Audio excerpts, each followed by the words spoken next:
Rio de Janeiro, one of the most lively, beautiful, and iconic cities on earth. But what if you only have one day to see it?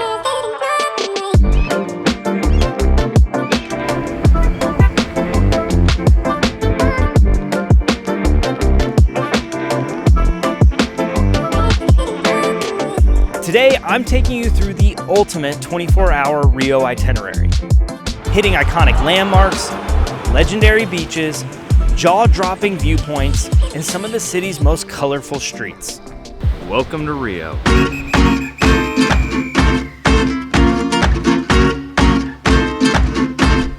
Rio has two primary airports, GIG and SDU. Although GIG is the primary airport, it's a little further away from the city center. Instead, we recommend flying into SDU, which puts you right into the heart of Rio. Once you land, you'll want to find lodging close to the city attractions, but all the while making sure you choose a safe area. Keep watching to find out why. For this reason, we recommend staying in Leblon, Ipanema, or Copacabana. Each of these neighborhoods puts you close to the sites and within walking distance of things to do, but still relatively safe.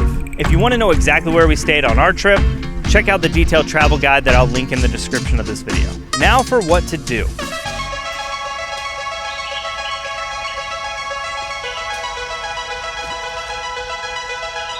First, you'll want to prioritize the most iconic part of Rio, Christ the Redeemer. Not only is this nearly 100-foot tall statue iconic, it's also one of the 7 wonders of the world. There are a few ways to get to the top.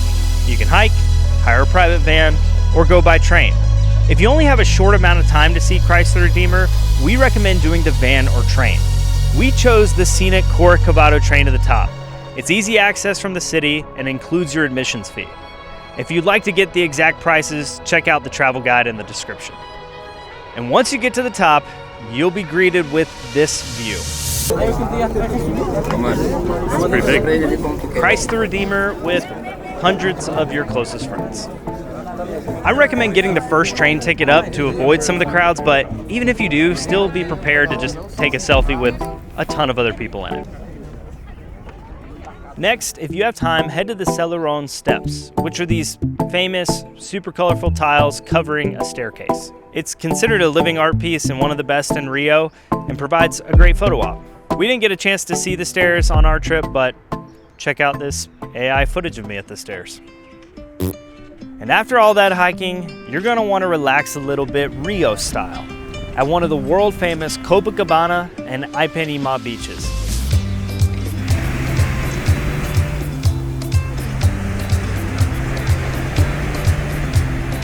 I don't know if I've seen beaches with a greater view.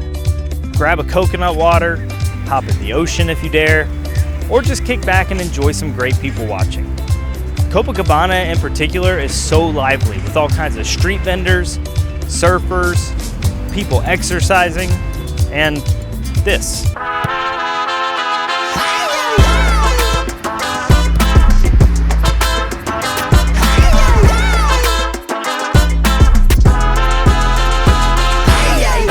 I think it's called foot volley. Definitely one of the more impressive things I've seen. Ipanema is a little less crowded, but equally as beautiful of a beach. We ended up getting some e-bikes and just riding around both beaches. Turned out to be one of the best ways to explore it all. I will say, make sure you keep an eye out on your belongings. Apparently tourists do get things stolen from them while hanging out on these beaches. Which is a good segue into the main question you've probably heard asked of Rio. Is it safe? And overall, I'd say yes, especially if you stay in the touristy areas. But like any other city, if you venture away from the main areas, you just need to be aware. And after talking with some of the locals and some friends who visited Rio, here are some tips we received. Number 1, don't flash valuables or expensive jewelry. You'll draw unwanted attention. Use Uber or other ride services instead of walking through unfamiliar neighborhoods. You can get into some pretty sketchy places. Also, when you're in an Uber or taxi, be sure to roll up the windows. Multiple times we were asked by our Uber drivers to put up the window in certain places. Nothing happened to us, but every local speaking from experience said, yes, we have had things stolen from unlocked doors and rolled down windows. Okay, back to what to do.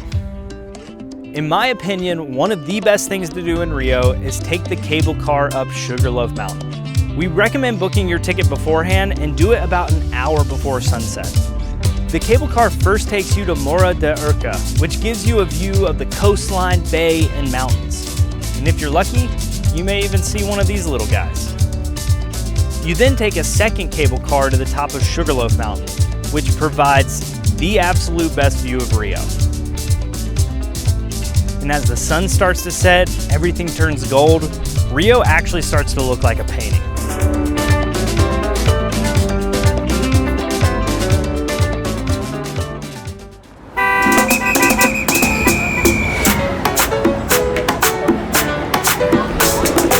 For all you soccer lovers, one of the best spectacles for the evening is catching a game at Maracanã Stadium. Even if you don't like football, like myself, I promise you'll still be entertained. The crowds get really into the local team. I mean, you can't really beat an atmosphere that has hosted both the World Cup and the Olympics.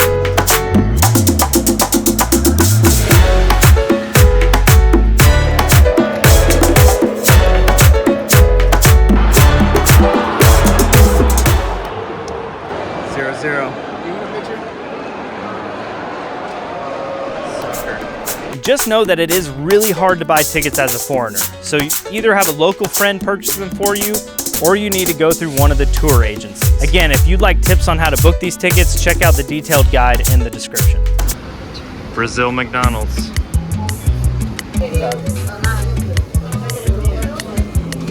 Looks the same as a Big Mac.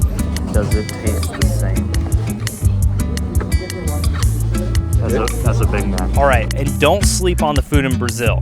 I was unaware, but Brazil has some of the best cuisine in the world, most notably their steakhouses and acai.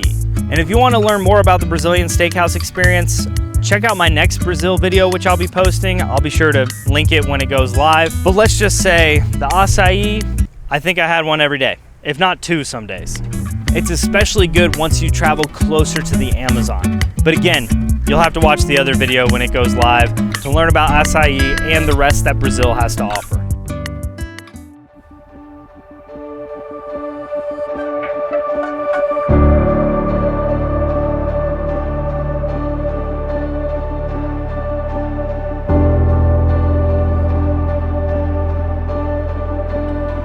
A great way to wrap up your trip is catching a sunrise or sunset at Mirante Dona Marta.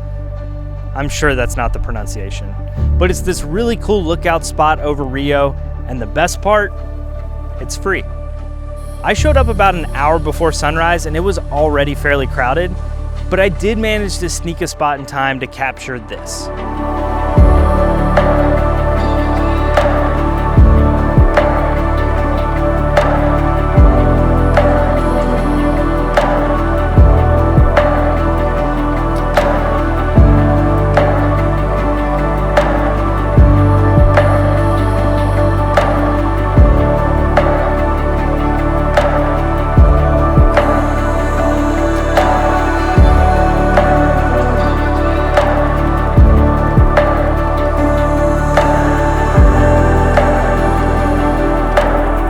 How to plan your trip to Rio. I hope this video helped you. If it did, please give it a like, subscribe to the channel, be sure to check out the full guide below in the description, and we'll see you in the next one.